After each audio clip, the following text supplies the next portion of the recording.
خوراک شبانه را که در وقت افطار خواهیم خورد به یاد آوردم.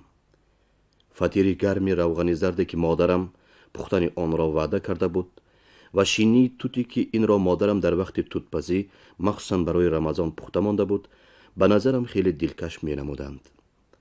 من این خوردنی های بلذت را به یاد می آوردم که شکم گرسنه‌ام شاید تسلی یابد. لیکن نتیجه برعکس شد و اشتها طلب می کرد که حاضر از آن چیزها خورم. از بی‌طاقتی چشمم گشاده شد و به دیوار خانه نظر انداختم که آیا خرمه شینی در جایش هست یا نه. خرمه در جایش بود. با دیدن وی اشتهایم باز هم زیادتر شد. مادرم عادتا خرمه شینی رمضانی را به دیوار خانه به میخی قدرس آویخته میماند که مورچه زیر نکند و هر شب از وی به قدری در کاری گرفته باز به جایش می آویخت. من از جا خیسته به زیر خرمه رفتم اما قدم نرسید. جای خواب خود را به آنجا برده کرپچه ها و بالیش را به دیوار تکیه داده بالای هم گذاشتم و به بالای آنها برآمده دیدم که قدم می رسد. بعد ناندان را کشاده یک پارچه نان را برده کرده گرفتم. میانم را از روی بسته نان پاره ها را در بغل جا کردم. پس از آن به بالای کرپچه ها برآمده دهنبند خرمه را کشاده با یک دستم از میخ نگاه داشته و با دست دیگرم از بغل نان برآورده به شینی غوتانده خوردن گرفتم. برابر خالی شدن بغل از نان شکم پر شد. دهان خرمه را مانند اولش لطه‌بند کرده به لب پایگاه رفته با آفتابه دست و دهانم را شستم و به قدری در کاری آب هم نوشیدم. مرا مادرم وقت بیدار کرد که قریب شام شده بود و او دسترخوان افطاریش را با فطیر و شینی می آراست. به همین طریقه من 3 روز روزه داشته صاحب 3 تنگه شدم که وی خراجات سیر درویش آبادی آینده بود. سیر درویش آباد تیر ماه شد. وقتی سیر درویش آباد رسید. در هفته یکم به سیر رفتن پدرم راضی نشد. هفته نخستین را عادتاً بچه دوک می گویند. در وی تماشای درست هیچ نمی شود. هفته دوم می فرستانم گفت. در هفته دوم پسری عمک پدرم ابراهیم خواجه به درویش آباد رفتگار شد. پدرم به دست او 3 تنگه داده به او فرمود که مرا همراه برد و جیان خودش حامد خواجه را هم گیرد که هر دوی ما با هم بازی کنان تماشا کنیم و این چنین به او تعیین کرد که در غژدوان در حولی پدر عروسی تقاییم استای کاسگر منزل کنیم. سیر درویش آباد عادتا هر هفته روز 3 شنبه پگاهی سر شده روز 4 شنبه تا چاشتگاهی دوام می کرد. ما پگاهانه 3 شنبه از خانه برآمده غژدوان رفته به خانه استای کاسگر فرآمدیم. حولی از آدم پر بود. آن آدمان مهمانان نبوده کارگران استاخانه های کاسگری بودند. همه آنها با جوش و خروش طرف تیار می کردند. بعضی آنها کلوخ می تراشیدند، بعضیشان دارو می کوفتند، بعضی دیگرشان دارو را با چویان پاره های بیخته می آمیختند و بعضیشان طرف جای می کردند. طرف ظرفی بود مانند آفتابه چویانی لیکن دسته و نول نداشت. این چنین طرف زیرینش هم سوراخ داشت. طرف جای کنندگان سوراخ زیرین وی را از درون با کلوخ بند کرده از بالای کلوخ دارو ریخته با چوب اوغرچه دسته مانند زده زیر می کردند. دارو عبارت از بارود، داروی ملتق بود که برای گلریز کردن آتش آن در وی ریزه های هر گونه فلزات میتل و از این جمله چویان ریزه ها آمیخته بودند. راهبری سیاحت ما ابراهیم خواجه بعد از قدری تماشا کرده ایستادن هنری طرف جای کنی و داروسازی از آنها پرسید. در این کار چقدر مبلغ صرف می شود؟ در هر طرف تخمینا 10 تنگه یکی از آنها جواب داد. این خرج را کی می دهد؟ ابراهیم خواجه باز پرسید. ما کارکنان کاسگر و ما بر این کارکنان کارخانه های چویانریزی و دیگر کارخانه ها. از این کار به شمایان چی فایده؟ اگر ما به حریفان خود که وابکندی ها می باشند در طرف بازی غالب برایم برای ما دولت بزرگ خواهد بود. از این بهتر در دنیا باز چی فایده است؟ در روی صفه بر بالای کرپچه میزبان ما صاحب حولی استای کاسگر چارزانو زده می نشست. او به طرف ابراهیم خواجه چشمک زده با تبسم استهزاکارانه به گپ همراه شد. اینها را و عموما کارکنان کارخانه ها را دیوانه بچه می نامند. اینها نه پروای زن و فرزند دارند، نه غم خوراک و پوشاک. دلخوشی یگانه اینها سال 2 بار در سیر درویش آباد و در بازار شب ماه رمضان طرف بازی کردن است. اینها جوانان خوشبخت می باشند. من هم آرزو داشتم که در قطار اینها بوده زندگانی خود را با خوشی و خرمی گذرانم. حیفا که اشغال دنیا، وابستگی زن و فرزند و تشویش زندگی مرا از این کار بیغمانه محروم کردند.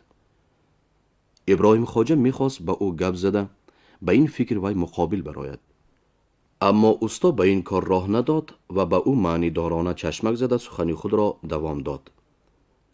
هرچند خودم از این بازی محروم باشم هم با راهی به اینها یاری دادن آرزوی دلی خود را میشکنم. گفت ابراهیم خواجه تعجب کنان، شما به این کار از جیب خود پول هم میدید؟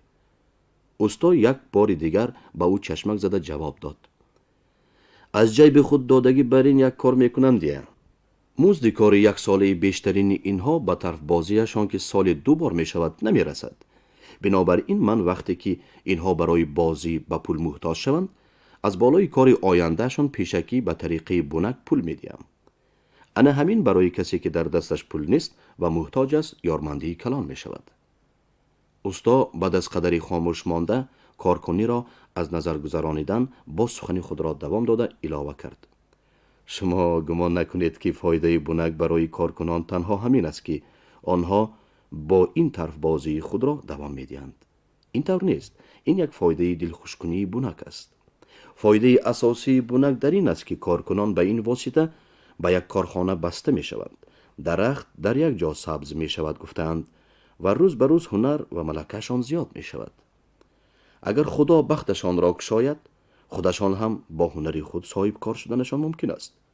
چنانچه من هم در جوانی خود شاگردی و خلیفگی می کردم.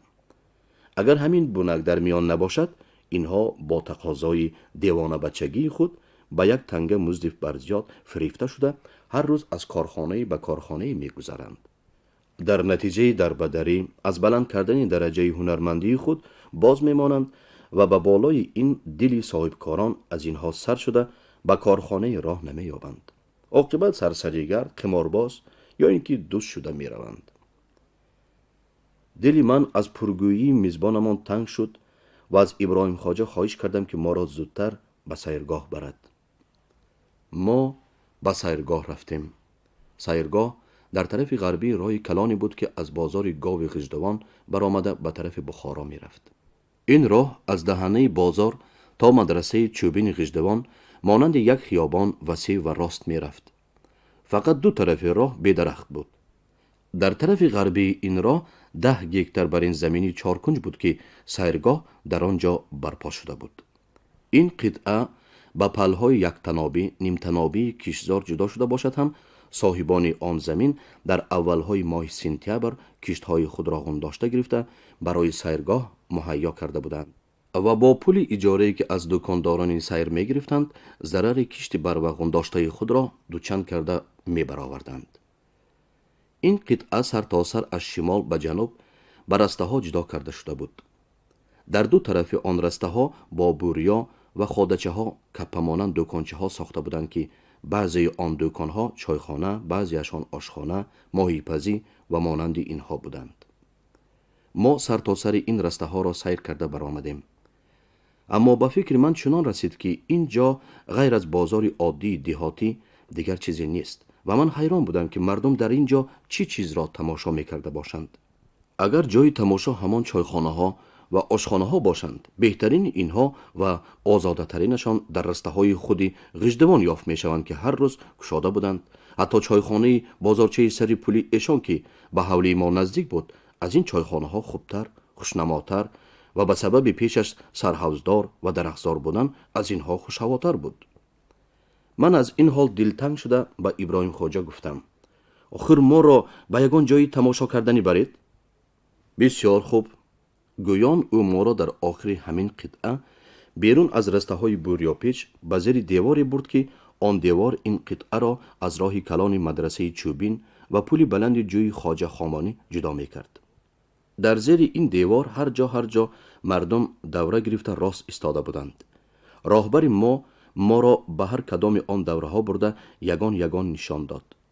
در بعضی آن دوره ها غرغرک بازی، در بعضیشان تسمه بازی، در بعضی دیگرشان قرطه بازی و مانند اینها بود که همه آنها قمار بازی بوده. کم شعورترین آدمان اطراف آنها را فرا گرفته بخت آزمایی میکردند و مبلغ ناچیزی را که باید با صد دشواری برای خرج سیر ذخیره کرده باشند در آنجا بای میدادند. اینجا هیچ جای تماشا نیست، گفتم به راهبری خود با آهنگ قدر ناراضیانه و خشمگینانه. تو مانند پدرت یک بچه هم دلتنگ و هم دشوار پسند بوده ای، گفت ابراهیم خواجه آتشین شده و بعد از دقیقه قدری نرم گردیده سخن خود را دوام کنانید.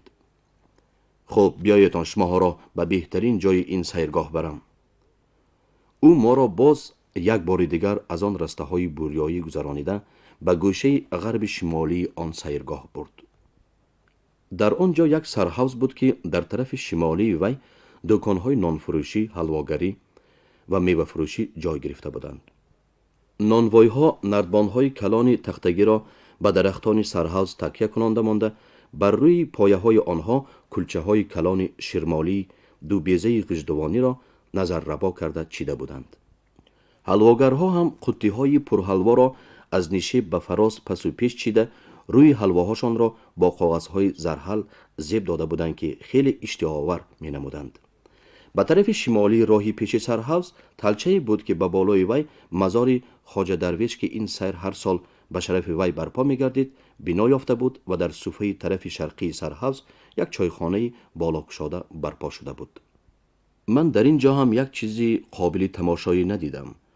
درست است که کلچه های شرمال و حلواهای زرحل پیچ خیلی دلکش می نمودند، اما اگر پول باشد به قدر درکاری از اینها خریده برده در خانه خوردن هم ممکن بود. برای این به سیرگاه آمدن حتی سیر تشکیل کردن هم لازم نبود. لیکن من این فکر خود را به راهبر که نوکک مرا به دلتنگی و دشوار پسندی عیبدار کرده سرزنش نموده بود نگفتم. اما شاید او به این فکر من از وجاهتم پی برده باشد. اصلی سیر شبانه برپا می شود. حالا مردم فقط گردش کرده خوراک می خورند و چای می نوشند، گفت و علاوه نمود. ما هم چیزی خریده خورده به منزل رویم و شبانه باز می آییم. رهبر به 8 پول 2 کلچه شرمالی خورد، به نیم تنگه حلوای روغنی زرحل پیچ خریده ما را به چایخانه سرحوض برد. ما در آنجا چای فرموده به خوراکخوری در آمدیم. در پایان صفحه به میدانچه مداح معرکه گرفته به مردم از فضائل خواجه درویش گپ میزد. نظر به قول مداح خواجه درویش آدم قشاق بوده است. با همه این خود گرسنه گردد هم هر چیزی که در دستش افتد به مداحان و گدایان صدقه میکرده است. حتی در زمستان در یک روزی پر برف و باران با یک قد جامه به کوچه برآمده است. در کوچه به معرکه مداح راست آمده است که او جامه طلب میکرده است. خواجه درویش جامه خود را به آن مداح داده خود در آن سرمای سخت با تنی بکرته به خانقاه خود رفته است. مداح در پس این حکایه خود از مردم اول جامه، بعد از آن تنگه و از همه آخر پول سیاه طلب کرد. همه یک چیز دادند. در قطار مردم ابراهیم خواجه هم به مداح یک تنگه داد. من از این کار او در حیرت افتادم، زیرا پدرم می گفت که ابراهیم خواجه با صدقه مردم زندگانی می کند. بنابراین از او پرسیدم شما چرا به مداح پول دادید؟ او به من نگاهی تبسم آمیز معنیداری کرده گفت مگر در دل تو گذشت که این پول را به مداح از 3 تنگه‌ای که پدرت به من برای خرج سیر تو داده بود دادم؟ نه، این طور نیست. من این پول را از کیسه خود دادم. با این ایضاح ابراهیم خواجه شبهه و حیرت من درباره جوانمردی و سخیگی او هنوز برطرف نشده بود و حالا هم به او با نظر سؤال و تعجب نگاه کرده می ایستادم. مگر او از این کیفیت من پی برد که به ایضاح اولش علاوه کرده گفت مردم را به کار خیر و صدقه دهی یاد دادن در کار است. به مداح پول دادن من که به سرم سله سفید است به مردم عبرت و نمونه می شود. و اگر به مداح صدقه دادن لازم نمی بود، این کس که ملا، ایشان و صدقه خور هستند به او پول نمی دادند میگویند و به قدر توانستنشان به این کاری خیر همراهی می کنند. در جنوبی مرکز غژدوان و نزدیک به آن دیهی بود که وی را پهموزه می نامیدند. بیشترین کلان سالان آن دیه مداح و خردسالهاشان مداح بچه بودند. مداحان چنان که مثالش در بالا نشان داده شد، در بازارها و سیرگاهها معرکه گرفته حکایت آید به خرافات دینی کرده صدقه می طلبیدند. مداح بچگان در چایخانه ها به دوره چای نوشان نشسته سرودخوانی کرده پول میغون داشتند. بعد از تمام شدن معرکه مداحی، دو مداح بچه با یک پیشخوان در آن چایخانه پیدا شدند. مداح بچگان تخمینا 16-17 ساله بوده، پیشخوانشان 25-26 ساله می نمود. اینها به هر دوره چای نوشان که می آمدند، بچگان در دوره می نشستند. پیشخوان راست ایستاده یگان سرود سر می کرد. بچگان به او هم آواز می شدند. اما نه بچگان و نه پیشخوان آن سرود را پره نمی خواندند و با آخر نمی رساندند. همین که پیشخوان سر کرد و بچگان سرود را از دهان او گرفته سرودند، پیشخوان به طلب می درآمد. طلب او هم یک درجه دغلانه بود. مثلا می گفت کنی کسه کاوید سرفه کنید، این آمدان باید موافق برودتان باشد. اوی جوانی توتی برود، چرا نتقتان نمی براید؟ و مانند اینها. بعد از آن که چای نوشان از شرم یا با دلالت یکدیگر یا اینکه از شلهگی پیشخوان به جان آمده یک چیز دادند، پیشخوان می گفت ای دست پروردگان خواجه جهان، خواجه عبدالخالق غژدوانی، من از بخارا با نیت خیری به شما مهمان شده آمدم. من می خواهم امسال به حج روم. مرا جورجولک می نامند که در گذری مداحان بخارا زندگانی می کنم. تا حال شما به من هر چیزی که دادید برای خاطر این جوانان خوشاواز بود و آن چیزها حق اینهاست. اکنون من برای خدا، برای خرج راه مکه مبارک برای خود می طلبم. بعد از موسم حج کدام از شمایان که برای کار خود به بخارا رود، یک سری قدم به گذر مداحان رفته پرسد که من به حج رفتم یا نه. اگر کسی گوید که جورجولک هیچ نرفته است، هر کدام از شما که در اینجا به من 1 تنگه داده است، از من 10 تنگه کرده گیرد. البته مردم به پیشخوان باز یک چیز دادند. به من سرودخوانی مداح بچگان خیلی خوش آمده بود. حقیقتا هم آنها خوشاواز و خوشخوان بودند. حیفا که پیشخوان ناانصاف به درستتر خواندن آنها راه نمیداد. با طلب پی در پی و پلغمداری همه را به جان می رساند. ما بگاهی به منزل رفتیم. در آنجا طرفهای دار و جای کرده را مانند آفتابه های کلالگری بالای هم چیده مانده بودند. بعد از 1-2 ساعت در آنجا یازیدن باز به سیرگاه آمدیم. در چایخانه ها و دکان ها شمهای کلان می سوخت. در میدان ها اوغرها را پوری روان کرده در وی لته کهنه گذاشته در گرانده بودند که مشعلوار اطراف را روشن می کرد. ما چراغان سیرگاه را گردش کرده برآمدیم. ابراهیم خواجه به ما یک شده موشک کاغذی خریده داد. در این وقت در میان مردم طرف بازی سر می شود گویان هیجان و غلغله پیدا شد. ابراهیم خواجه ما را به بالای تلچه برآورد. به بالای تل غیر از مزار خواجه درویش باز یک خانچه دیگر بود که در قطار عمارت مزار بنا یافته بود. در بین مزار و خانچه یک درخت توت بود. از ترخیش در خانچه پرتو ضعیف چراغ خیره‌سوز بیرون می افتاد. ابراهیم خواجه ما را در پیش آن خانچه، در جایی که از آنجا سرحوض و دکانهای نانوای، حلواگری و میوه فروشی می نمودند شنانده. طرف بازی در اطراف همین سرحوض سر می شود. در آنجا بودن شمایان خوفناک و در وقت طرف بازی ترسیدنتان یا اینکه در زیر پای مردم مانده پخش شدنتان ممکن است. در اینجا بی آزار و بی ترس و بیم طرف بازی را به خوبی تماشا می کنید. گفت و از کیسه‌اش یک قطعه گوگرد برآورده به جیان خود حامد خواجه داده علاوه نمود. اگر تا سر شدن طرف بازی دلتان تنگی کند، گاه از موشک یک دانه‌اش را درگرانده بازی کرده شنیدتان. ابراهیم خواجه رفت. حامد خواجه گوگرد زده یکی از موشک‌ها را درگراند. همین که آواز قرصاص موشک برآمد، از خانه هم آواز جانکاهی وای مردم گفتنی چند کس یک باره بلند شد و در خانه گشاده شده از آنجا چند کس بیرون آمد. ما ترسیده گریختیم.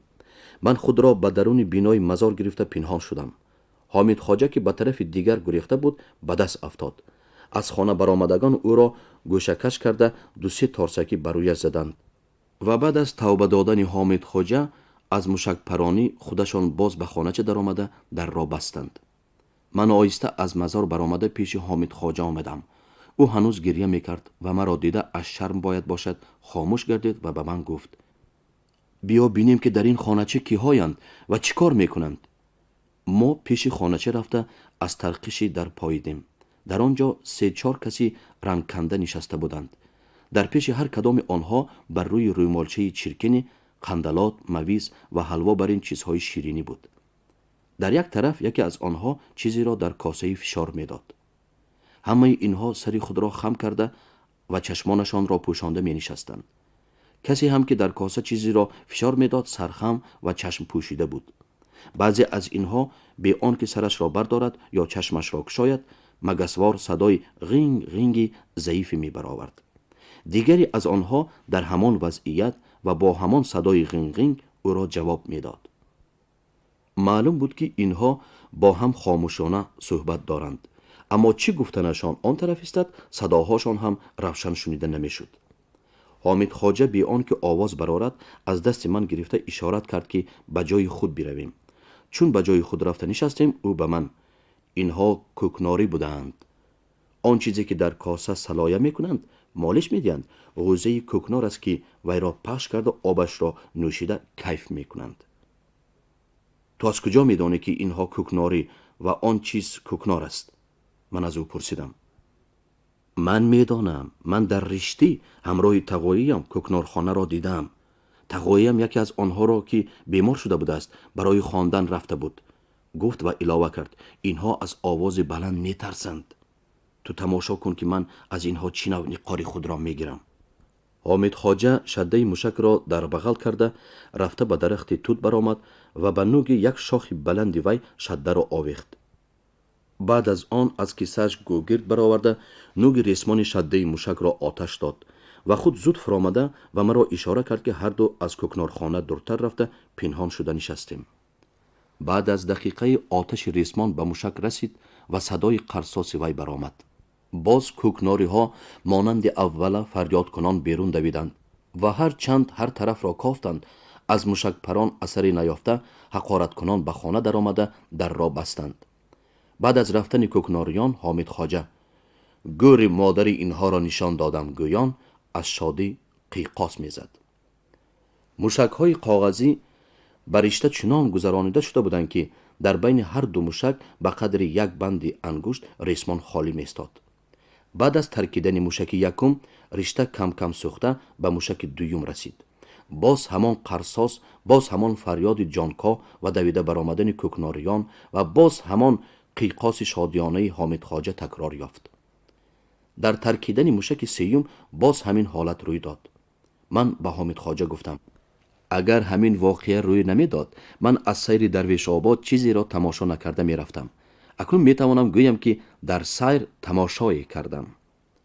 در همین وقت موشک چهارم ترکید و ما به تماشای فریاد و دویده برآمدن کوکناری ها مشغول بودیم که از قفای ما صدای جانکاه دیگری برآمده فشاز زنان دوام نمود و تمامی دور و پیش روشن شده رفت. ما به پس خود به طرف سرحوض نگاه کردیم. در آن طرف بازی سر شده بود.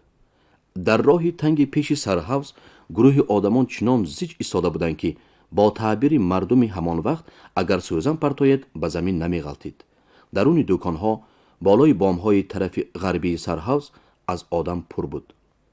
در دو طرف گروه مردم دو جوانی برجسته قامتی بود که دستانشان تا آرنج گشاده در دست راست هر کدام اینها یک طرف بود.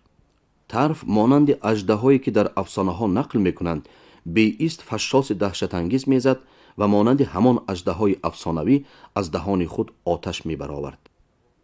زبانه آتش طرف مانند آب فنتن فواره های پرزور به طرف هوا راست می رفت و بر قله خود خیرگاهی به وجود آورده در گرداگرد خود شراره پاشی می کرد. وقتی که این دو جوان رو به روی هم به یکدیگر نزدیک شدند آتش طرف اینها سوز شدن گرفت و از دو کناری که هر دوی این دو جوان آمده بودند دو نفری 4 نفر دیگر دو طرفی 4 طرف را آتش داده رو به روی هم آمدن گرفتند. یکی از این جوانها خیلی خردسال بود و مانند رقاصان دوره بزم طرف در دست پریک بر این چرخ میزد. از هر طرف آواز برآمد: نمور عبدالله، شاباش، حقیقتا تو صفدر هستی. من در روشنایی آتش طرف روی این جوان خردسال را دیده به چشمان خود باور نکردم. این عبدالله همان بچه بود که در مکتب دخترکانه همراه من میخواند و پدر او با تربای رنگریز او را از گژدوان به ساکتری برده مانده بود که بد اخلاق نشود. اما او بعد از آن که از ساکتری به گژدوان آمده است با وجود خردسالی به قطار بزبله‌های آنجا در آمده است و برای هنرهایی که در جنگ‌های بین آلوفتگان نشان داده است در خردسالی لقب صفدری را هم گرفته است. بعد از به پایان رسیدن آتش طرف این جوانان از هر دو طرف 3 نفری 6 نفر 6 طرف را آتش داده به میدان در آمدند و از بین مردم گل ریز گویان صداها برآمد. آتش این طرف ها با رنگ های گوناگون سرخ و زرد و بنفش و سبز و نیلابی شده می برآمدند و خیرگاه اینها به گلبته بسیار کلان مانند بود که گلهای گوناگون شکفته باشند. یک وقت از طرف پایان یکی از طرفها آتش برآمد و طرف باز با طرف خود به زمین افتاد. غلغله مردم بلند شد: پاش نزد، طرف گژدوانی ها پاش نزد، وابکندی ها بردند، اینها را به حوض پرتایید. اوی پازریزان ملیان، زودتر برآیید که آبروی گژدوانی ها رفت.